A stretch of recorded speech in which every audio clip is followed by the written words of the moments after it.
Now, let us turn to the reason we have gathered today. Our speaker this evening is Patrick Bigger. Patrick is the research director of the Climate and Community Project at the Roosevelt Institute, which is a think tank, a student network, and the nonprofit partner of the Franklin D. Roosevelt Presidential Library. It focuses on corporate and public power, labor and wages, the economics of race and gender, inequality, and environmental issues. Patrick previously was a lecturer on economic geography at Lancaster University and Maria Curie postdoctoral fellow at the University of Manchester School of Environment, Education, and Development. Among his many co-authored articles are The Ins and Outs of Neoliberal Natures and a second article, Weaponizing Nature, the Geopolitical Ecology of the U.S. Navy's Biofuels Program. His work on militarism and climate has been covered extensively in the international press, and his scholarly research on U.S. military greenhouse gas emissions won the 2019 Outstanding Research in Political Geography Award from the American Association of Geographers. Tonight, Patrick Bigger will speak on the vitally important but often neglected subject of U.S. militarism and the climate crisis. He will explore the links between militarism, genocide, and the climate crisis, and offer some ideas for what to do about it. Welcome, Patrick, and thank you for sharing your expertise with us tonight.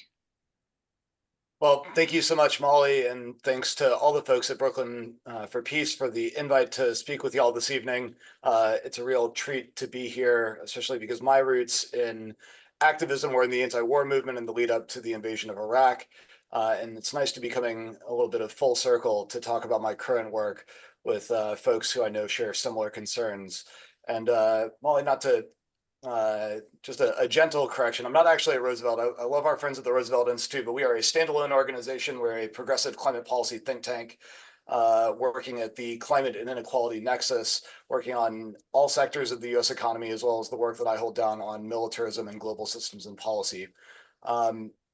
And so what I want to do here tonight is think through the military-industrial complex's outsized role in the climate crisis and why we need to confront it in our struggle for climate justice and winning a fully decarbonized, livable world where all peoples and ecosystems can thrive. And I'm going to focus a little bit at the outset on Palestine, because this is a perspective that is vividly illustrated by the genocide in Palestine and some of the sort of second order knock-on effects of Israeli militarism supplemented and supported by the US that maybe we don't often consider. So my comments here this evening are based on three recent publications. The first is the Climate and Community Project's short briefing, Ceasefire Now, Ceasefire Forever, on why genocide in Palestine is a climate justice issue. I'm very proud that we were one of the first climate think tanks to put out a ceasefire statement. And that in turn has led others to maybe have the courage to do similarly. The second publication is a collaboration with our friends at Commonwealth UK on the climate costs of US and UK military operations since 2015. And then the third is a working paper that I worked on with other colleagues in the UK on the greenhouse gas emissions from the genocide in Gaza itself that we initially released in January and then updated last month while it is currently under peer review.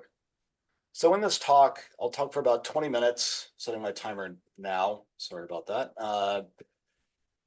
And I'm going to start by discussing the ecological and climate impacts of the ongoing genocide in Palestine, then slowly start to zoom out to see how these processes are enmeshed in political economies of violence that are structured by and for the US military-industrial complex.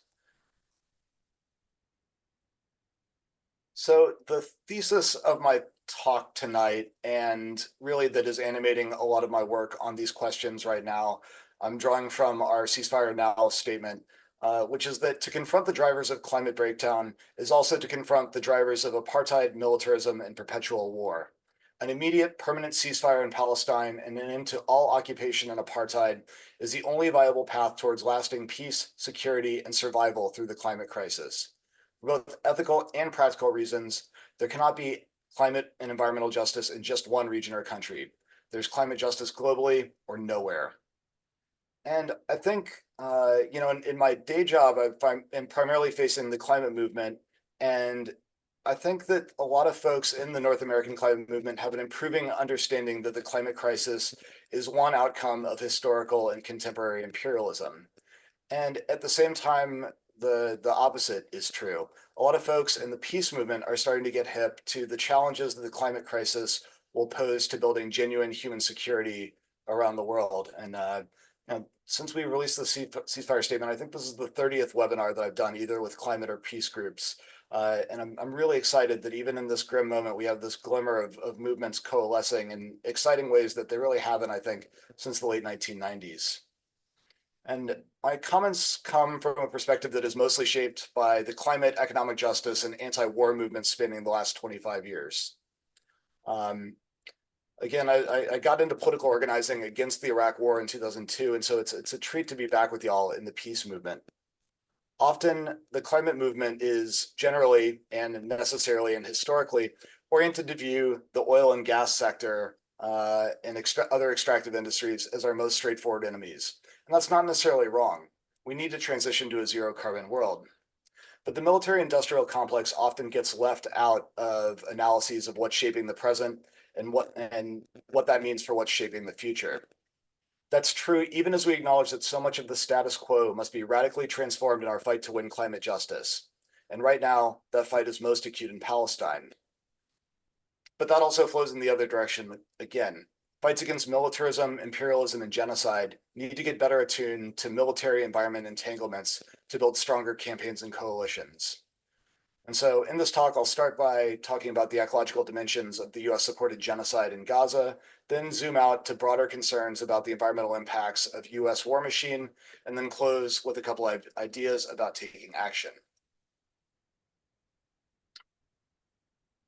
So if we start in Gaza, and I think it's important to start here, both because this is where the nexus of militarism and climate crisis is hitting the hardest right now, and also because what's happening in Gaza is not just climate. It really illustrates the broader ecological crisis that we are globally enmeshed in, including biodiversity loss, topsoil loss, plastics and toxics pollution, air quality, and so on. We think about climate, but we neglect these other components to our peril, and that goes for our analysis of the genocide. So as we know, Israel has continued to run an unrestrained campaign of collective punishment against Palestinians with full US support. We know that the genocide would be impossible as it has been playing out without US material and diplomatic support. As of most recent estimates, more than 36,000 Palestinians have been killed, an estimated 1/3 of whom were children. And that's more children than have been killed in any conflict in modern times. Nearly all of the medical infrastructure, including dozens of hospitals in Gaza, have been destroyed, and thousands of people remain unaccounted for under rubble. The massive majority of Gaza's surviving residents are displaced and facing starvation. So those are the human consequences, but there are more than human consequences as well. The map on your top left demonstrates that more than 1/3 of agricultural land had been damaged by early January, along with 20% of greenhouses and 1/3 of irrigation infrastructure. Agricultural damage was concentrated in the north, which is Palestine's primary grain producing region. Strange, there's no slides up. Yeah. Maybe if you unspotlight me. Yeah. Have you? Okay. See my slides now. I think you need to. Are you sharing your screen? I am sharing my screen. I don't see it showing. How about now? There you go. Now I see it. Yes. Hooray. Great. Perfect. Fabulous. All right. So the map that you can now see at the top left of your screen demonstrates the destruction of agricultural lands. Again, those are primarily concentrated in the north, which is Palestine's primary grain producing region, and the price of wheat quadrupled between October and January. As usual, the impacts of war, much like those of the climate crisis, hit the vulnerable the hardest. According to those radicals at the World Bank, over 4/5 of damages are concentrated in two sectors of residential buildings and commerce, industrial, and services sector, with the remaining 19% of damages sustained on other critical infrastructure and services such as water, education, water, sanitation and hygiene, health, energy, and information and communication technologies. The water and sanitation system has completely collapsed, delivering 5% of its previous output, with people dependent on limited water rations for survival. The education system has collapsed with more than 100% of children out, or with 100% of children out of school. According to the Center for International Strategic Studies, all 5 of Gaza's wastewater treatment plants and most of its 65 sewage pumping stations were forced to shut down by mid-November, leading to untreated effluent running into the sea or pooling in neighborhoods. And so all of this sums to environmental damages that are estimated at over US $111 million, adversely affecting physical assets such as coastal areas, water, soil, agricultural fields, the Wadi Gaza Nature Reserve, along with vital ecosystem services. So the genocide in Gaza will have climate impacts, as I'll discuss shortly, but I just wanted to ground this in the utter ecocide that is being perpetrated by Israel and its US supporters. Skip over that. We can. I'll be sharing my slides afterwards. So if you want to look at these in more detail, you're welcome to. This just illustrates where the damage has been. And now to get into some of our original research on this question and thinking about the climate costs of the genocide in Gaza. I want to preface this by saying that the greenhouse gas emissions from genocide are not the most important reason to continue to demand a permanent ceasefire in Gaza, but it is instructive to look at these numbers for several reasons, including understanding the long-term impacts of the war, the US role in the genocide, and a further demonstration of the fundamental asymmetry between Gaza and Israel. And then as UN Special Rapporteur for Human Rights and the Environment, David Boyd, said in reference to our initial estimates, armed conflict pushes humanity ever closer to the precipice of climate catastrophe, and war is an idiotic way to spend our shrinking carbon budget. And that's absolutely right. And so what we see in these two images that we produced are the CO2 emissions from various warfighting modalities or warfighting activities that are taking place in Gaza. And we can see that the top 2 most polluting activities are from cargo flights, sending material from the US to Israel to perpetrate the genocide. And then the fighter jets flown by the IDF being roughly equivalent, and then tanks, vehicles, Israeli bombs. And then, you know, for the sort of both sides of them, we also included some Palestinian activities. We see that Israel destroyed virtually all of Gaza's rooftop solar. Prior to the war, Gaza had the highest penetration of rooftop solar of any jurisdiction in the world. That is now completely destroyed. And so all electricity in Gaza is running off of diesel generators. And so like these numbers are sort of interesting and they demonstrate the fundamental asymmetry, but they're not actually that important in the grand scheme of climate change. Where things become a little bit more hairy and significant is in looking at the carbon costs of rebuilding Gaza, even to its previously totally insufficient standards, where we're looking at, what is that, 600 million tons of greenhouse gas emissions, which is roughly equivalent to the annual emissions of a country like New Zealand. And that's because producing concrete is a highly carbon intensive activity. And so rebuilding all of those buildings that we looked at in terms of that World Bank report from the last slide will entail massive greenhouse gas emissions. And again, are totally optional. They're voluntary. They weren't necessary. And now they're going to have a carbon cost in addition to those human costs. And on the next slide, we see a lot of this data visualized a little bit more clearly based on graphics produced by The Guardian. So we can again see the Israeli jets and US cargo planes being the primary emitter.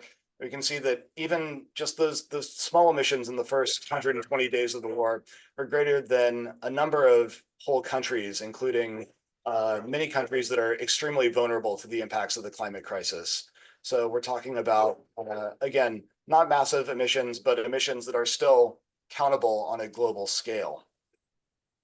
But I would again reiterate that the real carbon costs of genocide come from rebuilding, and that this is not the most important reason to demand an immediate ceasefire, but are emblematic of the bad decisions that are killing tens of thousands of people and will kill many more thousands through both the impacts of war and climate change in the future without a dramatic change of course. If nothing else, this is another lens through which to understand the asymmetry of the conflict, such as it is. And so how are all of these, both carbon emissions and acts of genocide, actually made possible? I think for many in the room, this will not come as a huge surprise, and so I'll go over this very quickly. But just to reiterate that the ongoing genocide is fundamentally impossible without material support and diplomatic cover from North American and European governments, none more so than the US. In addition to blocking the UN Security Council ceasefire resolution for months and then declaring that ceasefire resolution non-binding, among other diplomatic and supranational maneuvering to support Israeli aggression, the US is far and away the largest exporter of arms to Israel, both through sales and directly through aid. As we can see in a number of these graphs that you see on your screen, and just the sheer volume of weaponry and the dollar value attached to that, as aid continues to flow, even as the world watches on in horror.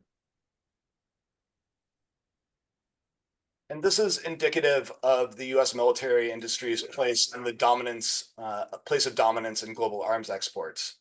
War is, of course, big business, and no industry benefits more from genocide than the arms industry. Particularly in the US, and particularly the big five arms producers, as well as Israeli defense tech firms. And so we can see, if we look at the stock chart of Lockheed Martin, if we see that their stock price was declining sort of gently, but consistently, and then we see this big jump up right on October 8th. And so this is the exact same thing that happens every time that there is a flare up in violence, particularly those perpetrated by the US and its allies. But it is always a point worth remembering. And this is important because the arms industry is a huge drain on US productive capacity.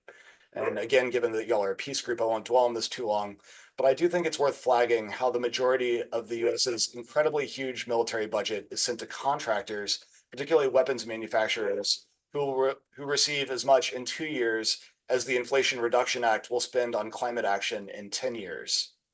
And it's not just monetary costs or loss of socially useful productive capacity either. It's important to think about all of the steel and copper and critical minerals like cobalt, aluminum, graphite, electricity, and even fossil fuels that go into the weapon systems of military manufacturers, large and small. And so we're talking about, we know that we need a rapid, all hands on deck energy transition to go to a zero carbon economy, but increasingly these critical materials are being captured by the war industry. So in addition to exports, the primary purpose of the US war industry, of course, is to supply the US military, which itself is the most prolific consumer of fossil fuels in history. The Defense Logistics Agency, which is its main procurement arm, handles 14 million gallons of fuel worth $53 million every single day. The last year for which we compiled data was 2017, and in that year, the US military alone was the 47th largest national emitter of carbon-changing gases per day, or climate-changing gases per day. So on par with a country like Portugal.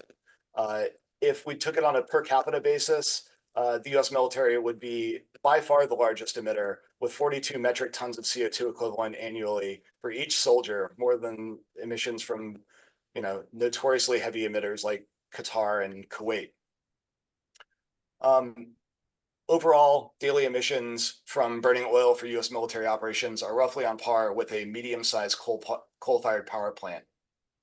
And in the kind of broader universe of military impacts on the climate, globally, militaries represent about 5.5% of total global emissions, which is more than double the share for commercial aviation. And just maybe as a point of comparison, if you're interested, we don't really have a good feel for Israeli baseline military emissions, but doing a quick proxy number, we find that the Israeli military emits about 7 megatons of CO2 annually, which is roughly the same as the entire country of Uruguay and significantly higher than emissions from all of Palestine. So both changing the climate and making Palestine a more dangerous place environmentally, while also conducting a genocide. To return to US military impacts on the climate, one of the key things to remember when we're thinking about US military emissions is that even though emissions certainly rise during large-scale operations, everyday operations form the bulk of military's emissions. And there's two key dimensions to that. First is the sprawling network of bases that the US operates around the world, somewhere around 800, although no one knows the exact figure I'm drawing here from David Vine's superlative work on Base World. And keeping all of these imperial outposts staffed and provisioned creates massive sprawling logistical networks for material, for food, for construction materials, and above all, for even more fossil fuels. As David Petraeus said during the surge, General David Petraeus said during the surge in 2011, energy is the lifeblood of our warfighting capabilities. And so there's a premium placed on the ability to secure, distribute, and then consume fossil fuels. And then the other major dimension of thinking about US military fuel consumption are the energetic requirements of the major weapon systems that the US military operates. Tanks, ships, and above all, jets are prodigious consumers of oil. And that emissions intensity is rising. We can see that about 70% of all US military greenhouse gas emissions come from aircraft, like this one, the F-35, which consumes about 40% more fuel than the F-16 that it replaces, and that has been flying patrol flights around Gaza and the IDF's fleet of F-35s. And given the staggering $1.75 trillion cost of the F-35, it's unlikely that these jets will be taken out of service anytime soon. And this is a key example of how weapon systems like these lock in fossil fuel use, and why calls to quote unquote green the military are more or less nonsense. It's very unlikely that Congress is going to shell out $1.75 trillion on a weapon system and just have it sit on the tarmac. And there's no pathway towards using sustainable aviation fuel or something like that in order to reduce emissions. So we're really locked into a lot of fossil fuel or carbon emissions from these aircraft unless we have a dramatic step change in US foreign and military policy. And then just real quick, beyond these more recent and current emissions and other environmental impacts that the US military is creating in Palestine and beyond, it's also worth considering the role of the US military in the creation of the global fossil fuel economy, which was really significantly boosted by the transition from coal to oil in the US and UK navies at the turn of the 20th century, which spawned massive guaranteed demand for oil. And each country's foreign policy shifted to meet that demand. The UK mandate system in West Asia secured oil interests for UK and US companies and laid the groundwork for what would eventually become Israel and the Nakba, or the initial expulsion of Palestinians. Each military also built bases and refueling stations throughout the Indian and Pacific Oceans, playing a significant role in the creation and protection of the global oil industry. And there's a lot that we could say about this, but I think it's just worth reflecting on the centrality of US empire in the production of the global fossil economy. And then maybe to get into something that we could talk about during Q&A, how that empire is shifting to absorb critical minerals now and secure other kinds of supply chains as we begin the energy transition. So what is to be done? There's a lot that we could say about this. We could talk about this endlessly, but obviously we need an immediate ceasefire and an end to military aid to Israel. We need an immediate and massive scale up to Palestinians to rebuild resiliently and in climate smart ways. West Asia is one of the most climate vulnerable regions on Earth and is experiencing warming faster than the rest of the planet. We cannot green the US military. We can't have less pollution, we just need less military. To do that, you need to close bases. There has to be a program of reparations for military pollution, past and present, from Vietnam to Iraq to any of the number of overseas bases where we've contaminated those spaces with forever chemicals and a range of other toxics through a global military superfund. We need transparent military pollution data, and eventually we'll need a just transition for arms workers and military personnel to shift into more socially useful employment. And we do all this because militarism is a climate justice issue. I'm just going to close by quoting the president of Colombia, Gustavo Petro, who said that the life of humanity, and especially of the people of the South, depends on the way in which humanity chooses the path to overcome the climate crisis produced by the wealth of the North. Gaza is just the first experiment in considering us all disposable. I think this is a crystal clear distillation of the stakes, not just in Palestine or across the global South, but in the US too. As more of the Earth becomes uninhabitable, more communities will be rendered surplus to the reproduction of global capitalism, and under the status quo, more expendable. It's a recipe for climate apartheid that we're already seeing play out. Northern countries, especially the US and Europe, are hardening borders and beginning to invest seriously in adaptation to keep climate refugees out. So the countries that are structurally disadvantaged by the global economic system built on colonialism and imperialism and modern day imperialism are being abandoned and offered nothing. Countries and communities that resist this murderous status quo are being punished, either through US-backed hard power, as in Palestine, or through the dull compulsion of economic forces, as we see wherever a country in the global South dares to question the rules of global political economy. And so we'd argue that to confront the drivers of climate breakdown is also to confront the drivers of apartheid, militarism, and perpetual war. In short, to confront US-led imperialism and military aggression by its proxies. And I just want to close with 3 ways that you can do this. In New York, there's a couple of excellent actions happening right now. One is the Summer of Heat, standing up to Wall Street, which is active against Citi right now for funding both genocide and fossil fuels. You can contact your electeds to support HR 1134, the People Over Pentagon Act of 2023 that would immediately cut $100 billion from the US military budget. And then in New York, during Climate Week, the 3rd week of September, is the Global Week of Action for Peace and Climate Justice that is being coordinated by some comrades of mine. And they are encouraging folks to organize their own actions. And so I'd encourage all of you in the organizations that you work with to think about what you could do during Climate Week while there's a lot of folks in town for UN. The UN Summit for the Future is taking place that week as well. So it's a high visibility week. And you can be as creative as you like in the kind of actions that you want to plan. So I will leave it there, and I'm looking forward to discussion. Thank you.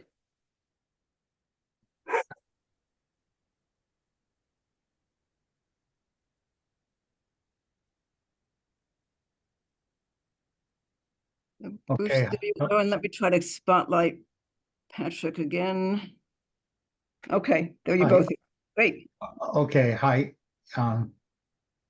Hi, everybody. I'm Bruce Altschuler. I'm a co-vice chair of Brooklyn for Peace. And first of all, I'd like to thank Patrick for a very enlightening and different perspective on climate change. And I hope everybody will give him a sort of a quiet round of applause. You can always hit the reaction in your underneath on the bottom of your screen. So thank you, Patrick. Okay, look, and if you have questions for Patrick, you can put them in the chat. We'll ask them all. So here's the first question. Thank you for this elegant body of work on militarism and the climate crisis. Other than The Guardian, has this important work been documented by US media? Have they been approached to do this? Good question. That's a great question. Thanks to whoever asked it. I would say no. This work has largely been ignored by the US media, except for the kind of progressive and radical outlets one might expect, your Common Dreams and your Truth Outs and things like that. We've been covered extensively by Al Jazeera and other West Asia and Middle East based outlets, but no, not so much. And this is not new. We actually were featured in whatever the sort of network of alternative weekly magazines published a Project Censored report in 2019, where our work on quantifying US military greenhouse gas emissions was determined to be one of the 10 most suppressed stories of 2019.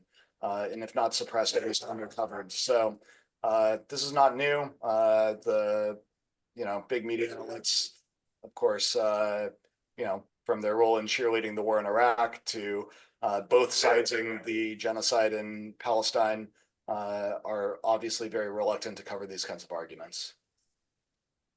Okay, again, if anybody has other questions, please put them in. If not, I'll ask one or two while we're waiting for everybody to type in some questions. In terms of organizations that are studying these issues and organizations we can get involved with, Obviously, we like people to sign up for Brooklyn for Peace. But what other groups would you recommend that people take a look at? Well, I see that Gary for Veterans from Peace is here, and they're running a really great climate crisis and militarism project that I'm honestly just coming to learn about, but I'm really encouraged by it. I think that there's a number of groups on the the sort of like think tanky research side that are offering a range of like really useful materials. I'm thinking especially of the Institute for Policy Studies in Washington D.C. their National Priorities project that for a long time has been tracking the national defense authorization and military spending and thinking about what sorts of trade-offs there are between this egregious, I would say obscene military budget and other social priorities that are always critically underfunded. So that's the National Priorities Project at IPS. They're fantastic.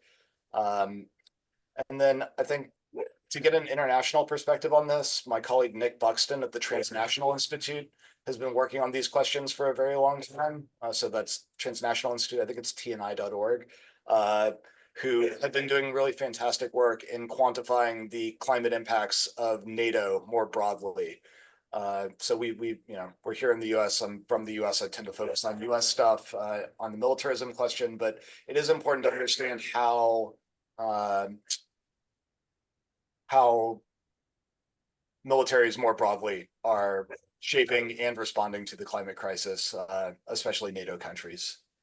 And for people's information, if you look in the chat, Gary that Patrick was referring to is in our audience, Gary Butterfield of San Diego Veterans for Peace, and he's put in a link suggesting that you might want to visit the Veterans for Peace Climate Crisis and Militarism project. And Patrick has also put in some links. Yeah, I just wanted to drop in the links to all the various publications that I mentioned at the top of the presentation in case folks wanted to have a read of them at their leisure. That includes all of this data and many more, much more rather. Okay, it'd be easier for us to take questions from the chat, but in a second, I've got questions are pouring in here. So rather than okay, so we have this one. Does the U.S. military ever try to hide or greenwash their fossil fuel use, or is it just mainly ignored or suppressed, as you mentioned? It's a little bit of both. So historically, we've had very little information on not just US military greenhouse gas emissions, but emissions from militaries around the world, because during the negotiation of the Kyoto protocols back in 1992, the US explicitly demanded a carve out for military emissions reporting. Of course, the US then famously did not sign Kyoto anyway, so it was a capitulation for nothing. But that means that it's been an uphill battle to try to understand the role of militaries in the climate crisis ever since. Now, the military is reporting greenhouse gas emissions, although the veracity or the sort of rigor of those numbers are very questionable. And so we still don't feel like we have a really comprehensive understanding of greenhouse gas emissions from the US military. But at the same time, the military is a very interesting organization in that amongst all federal agencies, you could make a case that the military has done more to prepare for the impacts of climate change than any other federal agency by investing in seawalls in Norfolk around the naval base there, by investing in renewable energy for bases around the country, and even investing in renewable energy sources. So like the first academic paper that I ever wrote on this was the way that the US military was investing in some experimental biofuels based on algae that they wanted to fly their planes based on. And then interestingly, maybe this is a little bit of a tangent, but that program was actually killed by Republicans in the Senate who put a price cap on the amount that the military could pay for fuel, because it was James Inhofe from Oklahoma, and he didn't want these biofuels competing with good Oklahoma crude. So there's an interesting sort of dynamic here in Republicans who normally will give the military money for anything they want, but will not support, quote unquote, any of this green crap. But at the same time, the Secretary of the Navy, his name is escaping me, former governor of Mississippi, Ray Mavis, said that this was not quote unquote green crack. This was to solve a real operational issue of the dangers that were posed by being too reliant on fossil fuels, especially thinking about the number of folks who'd been killed in Iraq on resupply missions, right? Remember the highway of death that is around Basra? That was all predicated on trying to figure out new fuel solutions so that so many lives and so much money wasn't put in danger transporting oil around. So yes, the US military is greenwashing. Yes, they do obscure, but at the same time, they do have some genuine concerns around the climate crisis that they are responding to.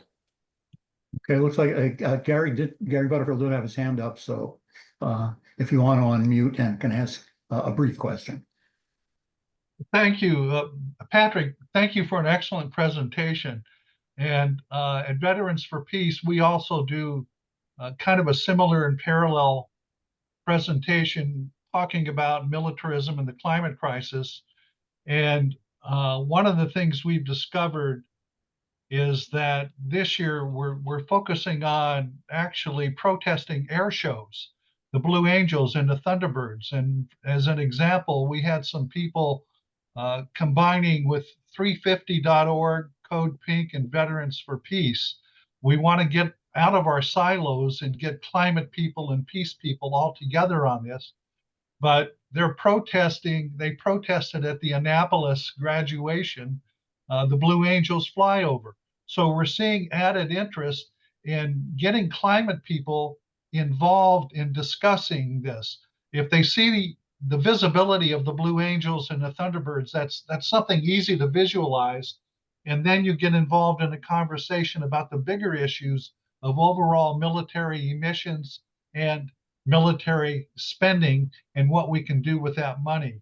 But I would also challenge you folks at Brooklyn for Peace. I know from our work that activists are members of more than one group usually because they're involved people.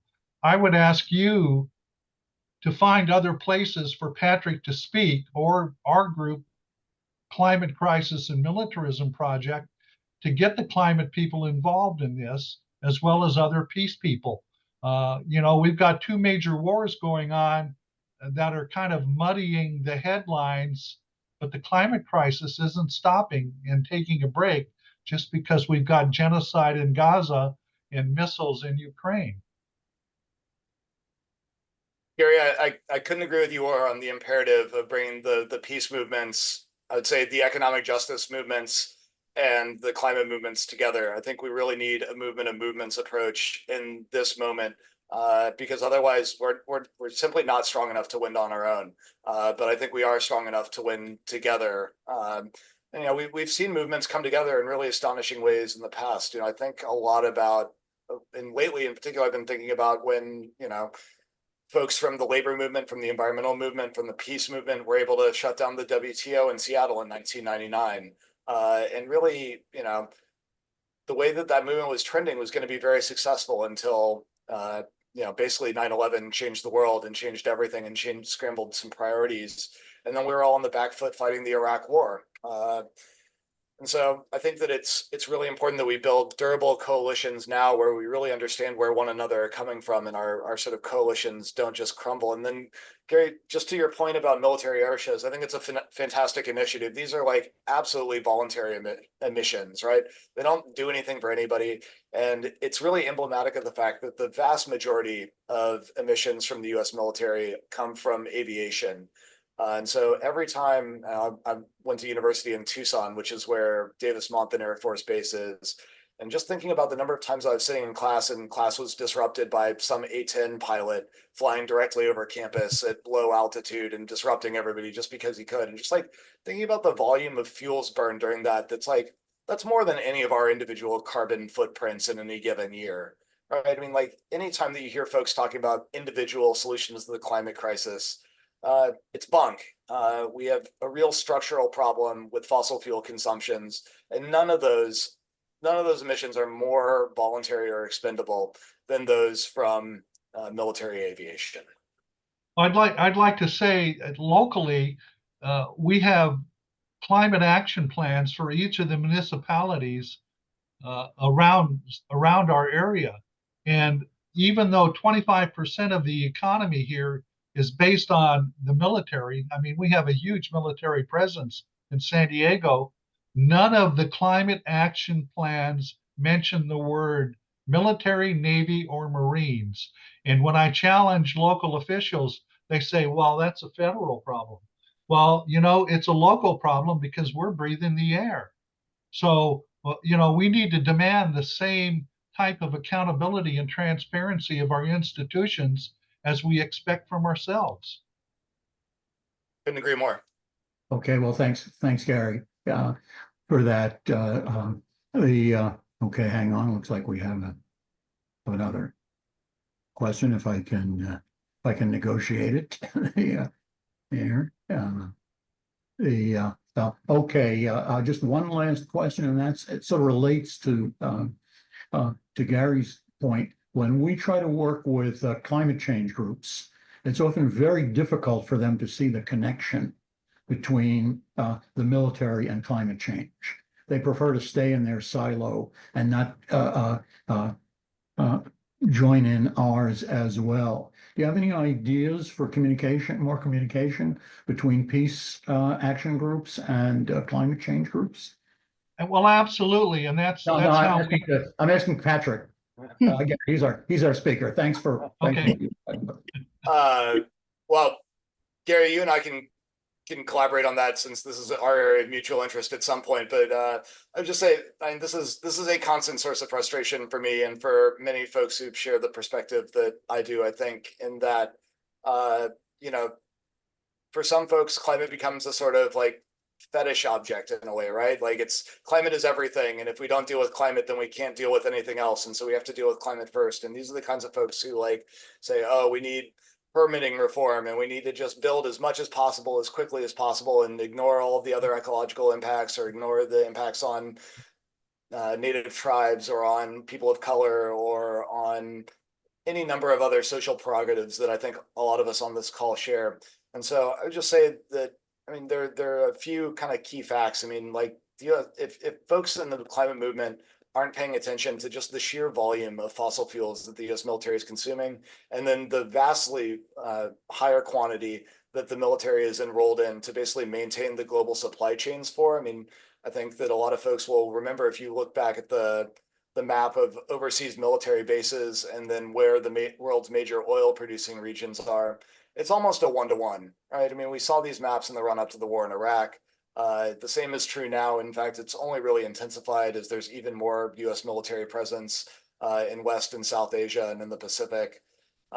So I think that the confluence there is crystal clear. And the best I can tell you is, you know, if this is a specific problem that you're having, I'm happy to provide more resources, provide some political education materials, provide talking points for talking to your electeds who maybe care about climate but not about militarism.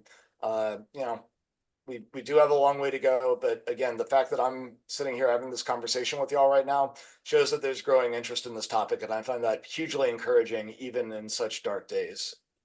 I think we have time for one last question. I know Molly Nolan had a question that somehow didn't get into the chat. So Molly, if you want to unmute and ask your question.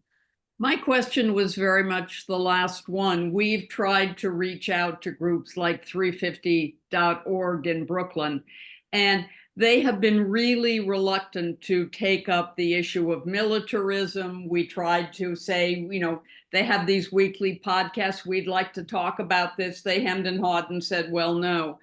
And even in the, you know, the Global Climate Week in September last year, there was a special militarism and climate contingent, and Code Pink and Peace Action were both very active in organizing it. But, you know, I couldn't go because I was coming off knee surgery, but people said it ended up being a small group kind of, and the message had trouble getting through to the rest of what was a very large march. And so how, you know, I think they feel beleaguered on the one hand and have their issues on the other, but it's like the elephant in the room.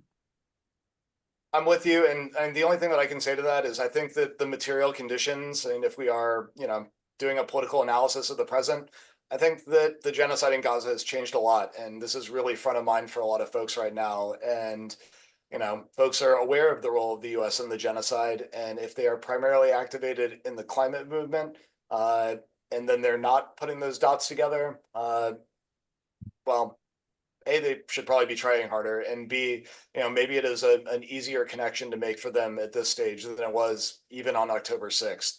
So Yeah, no, I think your Gaza information is a very useful thing to use in outreach. honestly, Molly, that's why we did it. Again, like these emissions, especially from the initial phase of the genocide, are not important in the grand scheme of like how much the atmosphere can absorb in terms of CO2 emissions, right? But it's a way of showing climate people that this stuff matters and that there is a way in for them to be anti-genocide activists at the same time as they're fighting for a safer climate. Okay, well, thanks so much, Patrick, for an extremely informative presentation. I hope we can all give a round of quiet applause here.